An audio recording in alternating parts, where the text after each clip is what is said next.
She texted, "Don't freak out, but I sold your PS5 to pay my phone bill." I replied, "Cool, I sold your iPad to buy it back."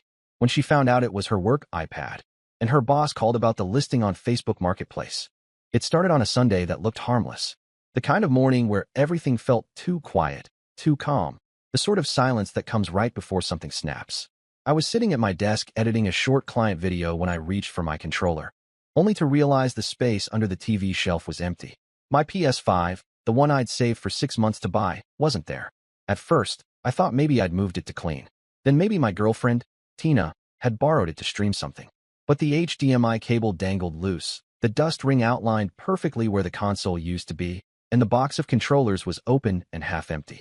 Tina had left early that morning for her shift at Optivon, the tech supply company she worked for. She said she had an urgent meeting. That wasn't unusual lately. For the past few months, she'd been doing overtime a few nights a week.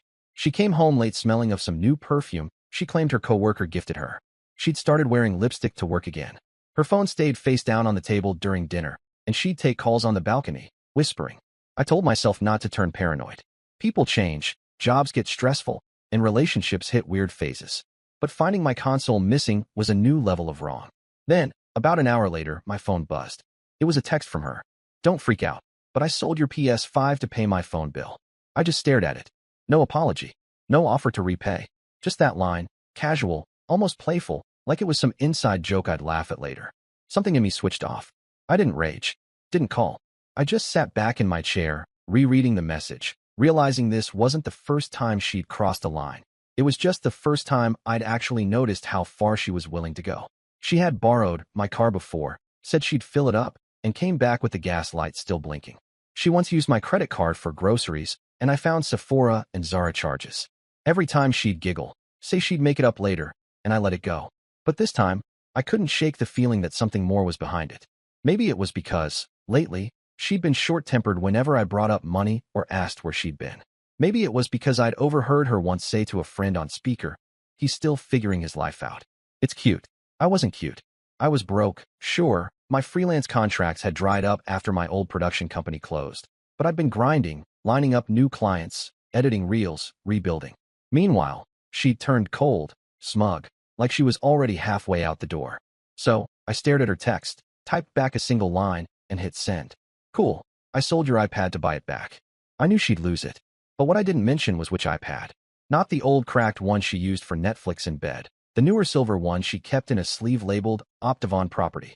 The one her company issued for work. That iPad had been sitting untouched on her desk for days. I noticed the corporate login screen when I passed by once. And something about how protective she was over it made me suspicious.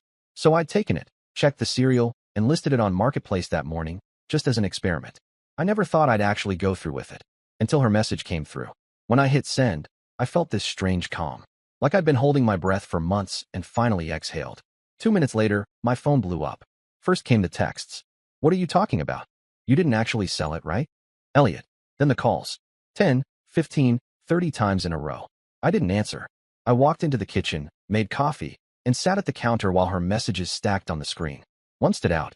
"That's my work iPad. Are you insane?" And that's when I knew she finally realized what I'd done. I typed back one sentence. "Now you know how it feels." Within the hour, her tone flipped from angry to panicked. She said her office had already emailed about a device pinging from a different IP address. IT was asking her if she still had it in possession. I told her to relax, that the buyer seemed nice, said he just wanted it for his kid.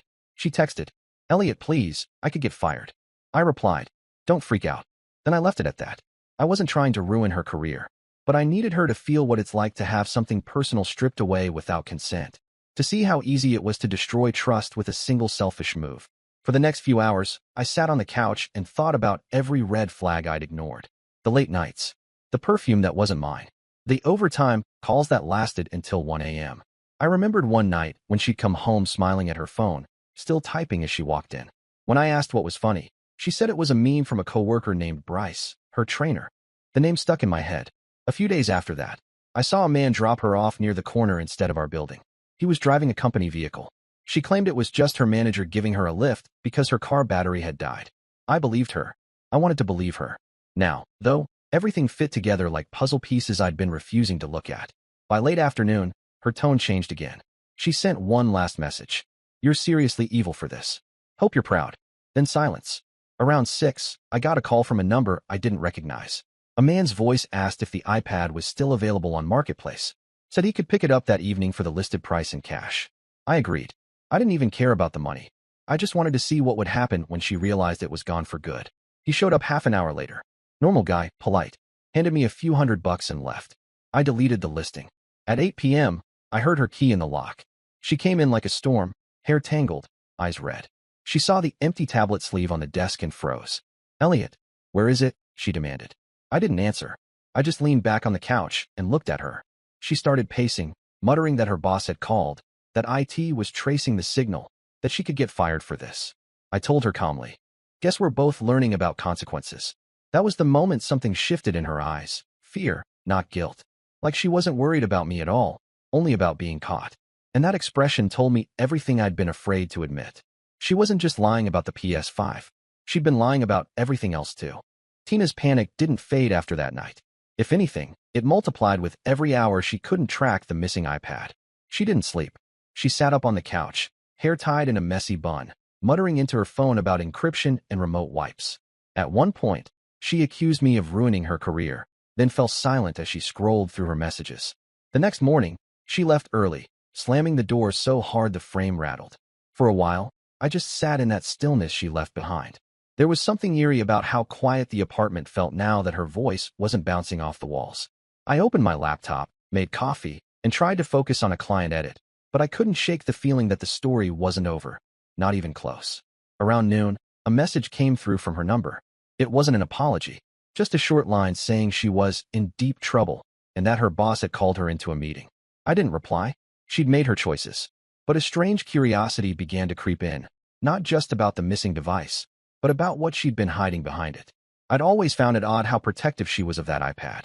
She'd carry it from room to room, lock it even if she was home alone, and once, when I asked about it, she said the files were confidential and she could lose her job if anyone else saw them.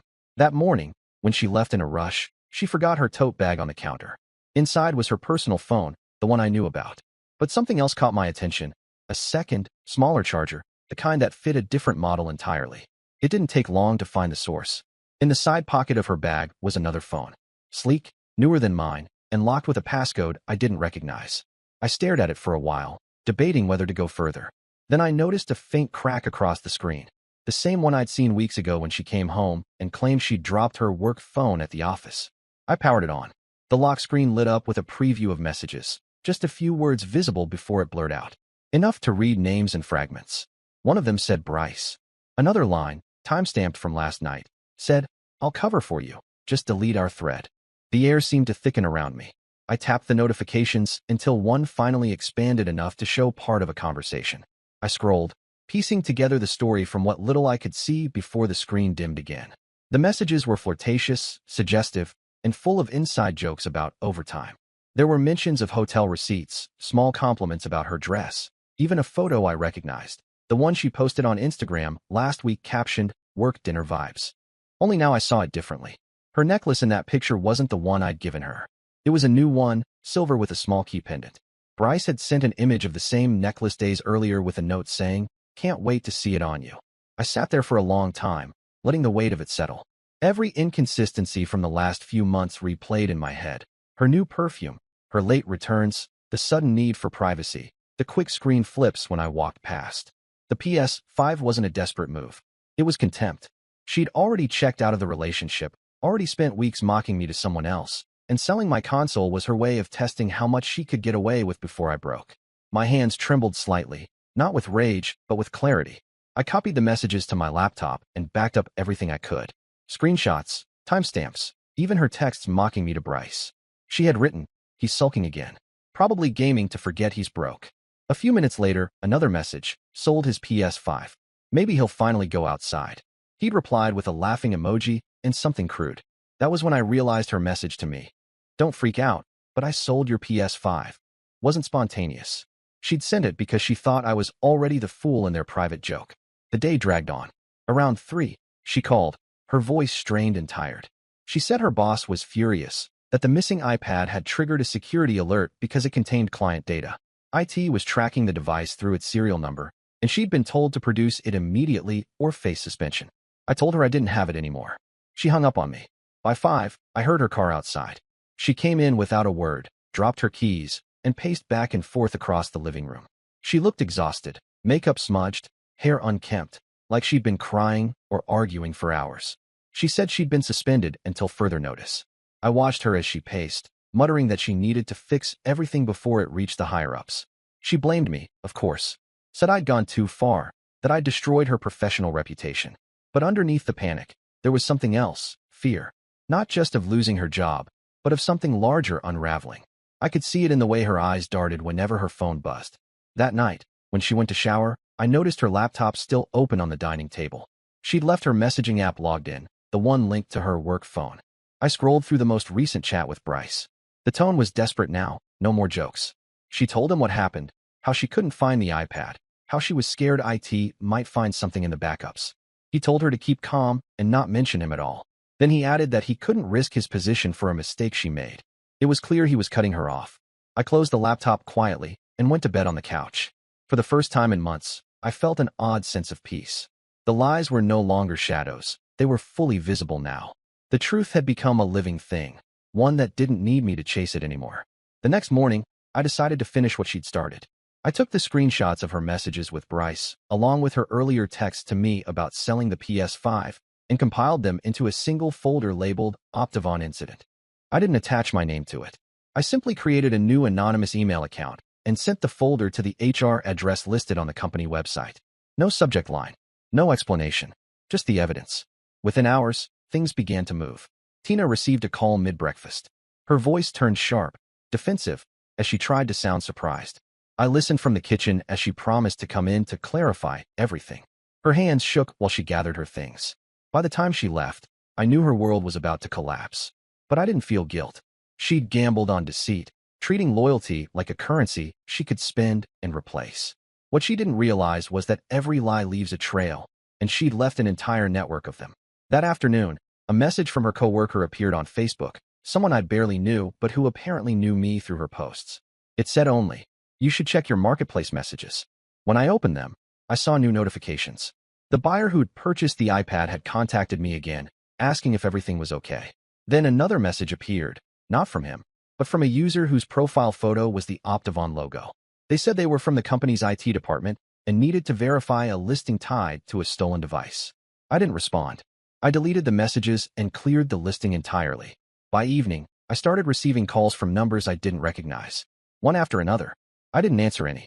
I already knew what they wanted. I knew that Tina's manager had probably seen the screenshots.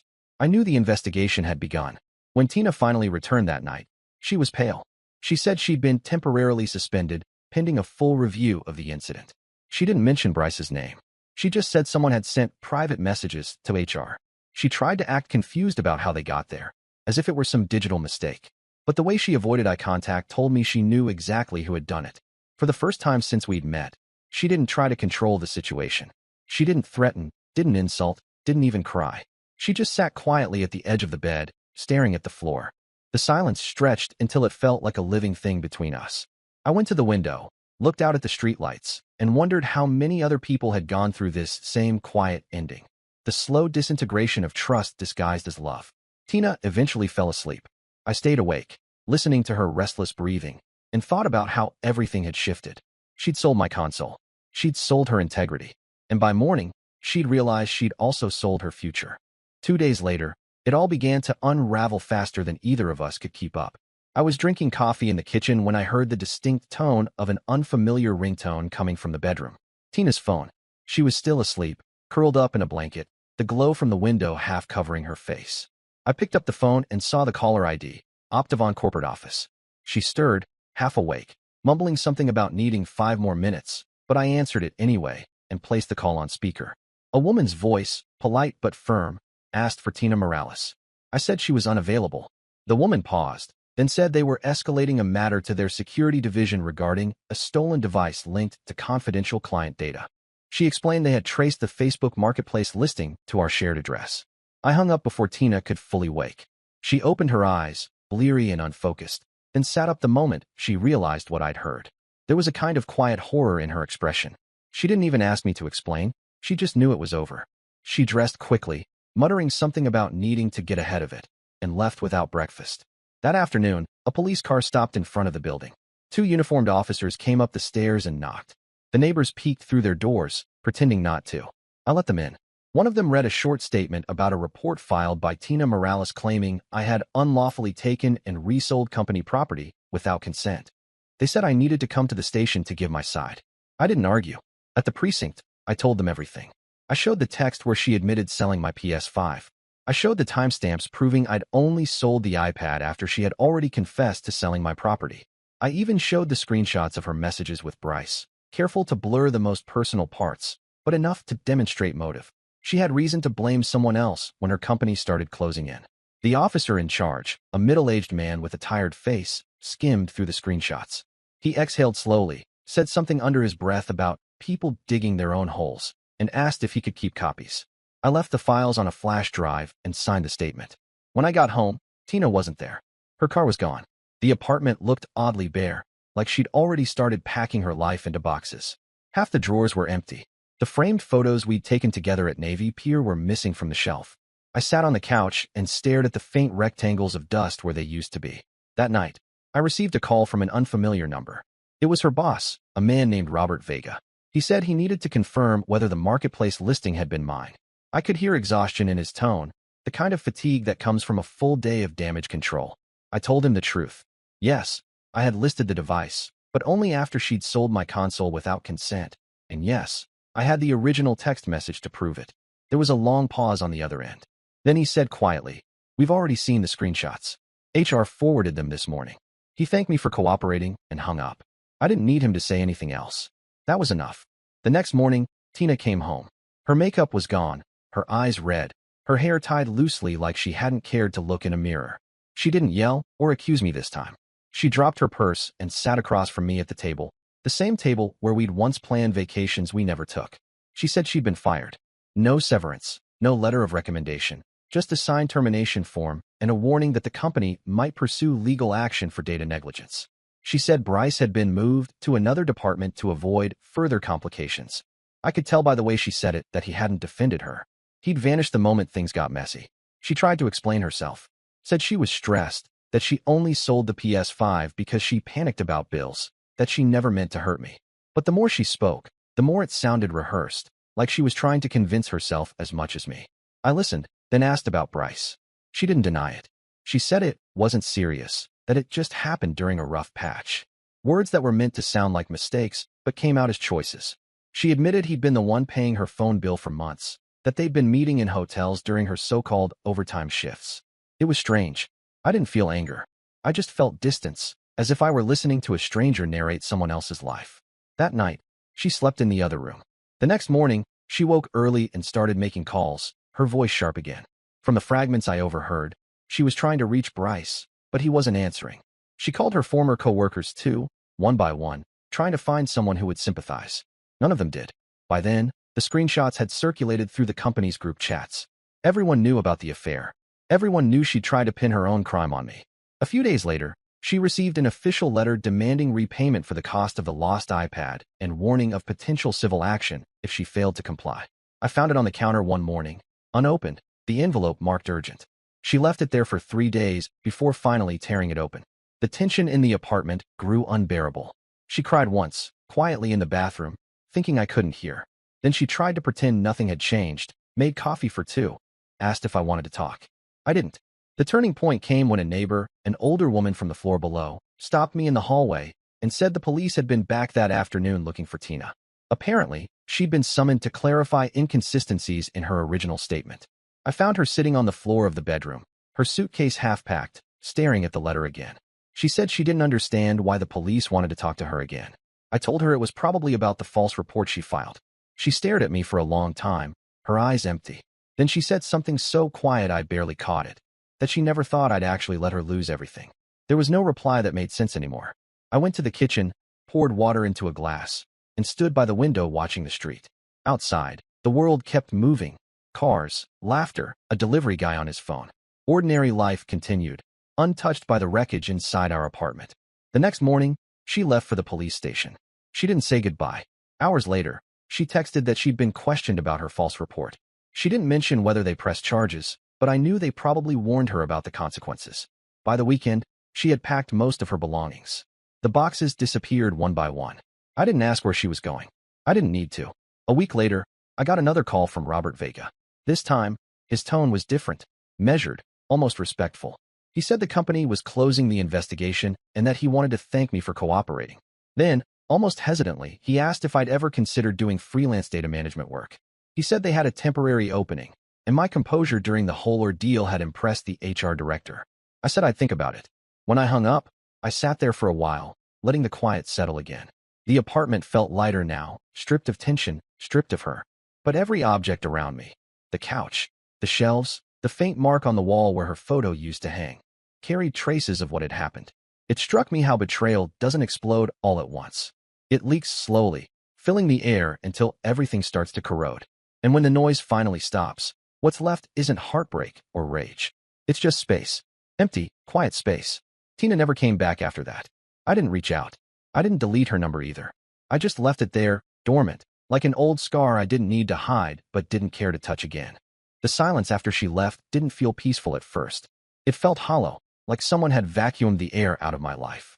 Every room carried her echo, drawers half closed, a faint scent of her perfume on the blanket, her coffee mug still by the sink. But slowly, that silence became something else. Not emptiness. Relief. I began cleaning, not because I needed order, but because I wanted to reclaim the space. The apartment had always felt like mine and not mine, a place suspended between her chaos and my restraint. By the end of the week, I boxed up everything she'd left behind. Her clothes, shoes, old receipts, the half-broken jewelry she used to leave on the dresser. I stacked the boxes near the door and taped a note on top that said, "You forgot these." She never came to pick them up. For a few days, I watched her life collapse through the digital trail she couldn't erase. Her old coworkers started posting vague messages online about snakes in the office and unprofessional behavior. Someone shared a screenshot of the HR memo detailing her termination. Nothing explicit, just confirmation that she'd been dismissed for breaching data confidentiality. It circulated through local Facebook groups faster than gossip could breathe. By the second week, her name was trending in a small Chicago community forum. A post titled, "Employee Sells Company iPad for Cash, Gets Fired," had her initials and snippets from her text messages. The tone was merciless. I didn't share it. I didn't have to. Then came the part one hadn't anticipated. A message from Bryce's wife. She'd found my email through one of the HR files that leaked online. She thanked me, not for revenge, but for clarity. She said she'd known something was wrong for months, but couldn't prove it. Tina had been messaging Bryce while he was home, sometimes while his wife sat next to him on the couch. The affair had started long before the PS5 incident. What hurt her most wasn't the infidelity, but how ordinary the lies had become. I didn't reply to her message. I didn't need to relive it again. Meanwhile, Optivon followed through with their warning. Tina received a formal demand letter requesting reimbursement for the iPad's full value and associated security costs, nearly $5,000 in total. She posted a story on her private Instagram account calling the company cruel and claiming she'd been framed. The comments were turned off. Through mutual acquaintances, I learned she had moved back to her parents' house in Indiana. No job, no savings, and apparently Bryce had been demoted to a different branch after the internal audit. The company wanted to keep things quiet. They didn't want headlines. But within their circles, everyone knew. I didn't celebrate. I just started working again. The offer from Robert Vega came through officially a week later. A short-term contract to manage their digital archive and video content. It wasn't glamorous, but it was stable, and after months of financial uncertainty, stability felt like wealth. I accepted. For the first time in a year, my life had rhythm again. Wake early. Work. Cook dinner for one. Sleep soundly. No arguments. No drama. No sudden mood shifts. I rediscovered small things I'd forgotten mattered. Music playing while I cooked, leaving my wallet on the counter without fear, coming home to an apartment that stayed exactly as I left it. A few weeks later, a letter arrived addressed to resident. It was from the building manager. Apparently, Tina hadn't paid the last 2 months of shared utilities before she left. I covered them without complaint. Paying her debts felt like paying a final toll at the end of a long, disastrous journey. One Saturday, while cleaning the storage cabinet, I found her old notebook wedged behind a box of cables. The first few pages were mundane, grocery lists, work notes, random reminders. But deeper inside, I found scribbled thoughts, almost like diary entries. Some were angry, others insecure, full of doubts about her life, her job, her future. One line caught my attention. He's too patient. I need someone who pushes back. It was strange reading that, because patience was exactly what had held us together for as long as it did. She wanted chaos, or maybe just proof that she mattered enough to provoke someone. She mistook kindness for weakness. I tore those pages out and burned them in the sink.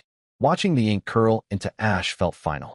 Around that time, a charity drive appeared outside a local electronics store, a collection for kids from underprivileged families who wanted gaming consoles. I stopped by after work, dropped an envelope of cash, and added a short note inside, for kids who didn't have theirs sold. The clerk smiled, not understanding the joke, but it didn't matter. That single act felt cleaner than any revenge. Life moved on. 2 months later, I saw Tina again, by accident. I was walking downtown with a coworker when I spotted her across the street outside a small retail shop. She was wearing a faded uniform polo and name tag. She didn't notice me at first, but when our eyes met, she froze. The defiance she used to wear like armor was gone. She looked smaller, drained, as if the world had taken back everything she once claimed as hers. She didn't come over, and I didn't wave. We just stood there for a few seconds, separated by traffic and everything that had happened. Then she turned away and went back inside. That night, I came home, set my new PS5 on the table, and let it boot up. The screen glowed softly, the startup chime echoing through the room. It wasn't about gaming anymore. It was a symbol, the one thing she tried to take that I reclaimed on my own terms. Sometimes, late at night, I think about how thin the line is between a relationship and a contract, one built on unspoken agreements. You respect me. I trust you. You break it once, it splinters. Break it twice, it dies. People think betrayal ends with confrontation, but it doesn't. It lingers, reshaping how you see kindness, generosity, even silence. For months, I'd blamed myself for not noticing sooner, for letting things slide. But looking back, I realize indifference protects better than rage. When everything collapses, the one who stays calm wins. It's been half a year now.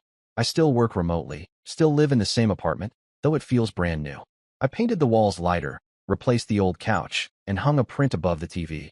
A minimalist quote that reads, "Take nothing for granted." Sometimes I get messages from old mutual friends asking if I've heard from Tina. I never respond. There's nothing left to say. She made her trade.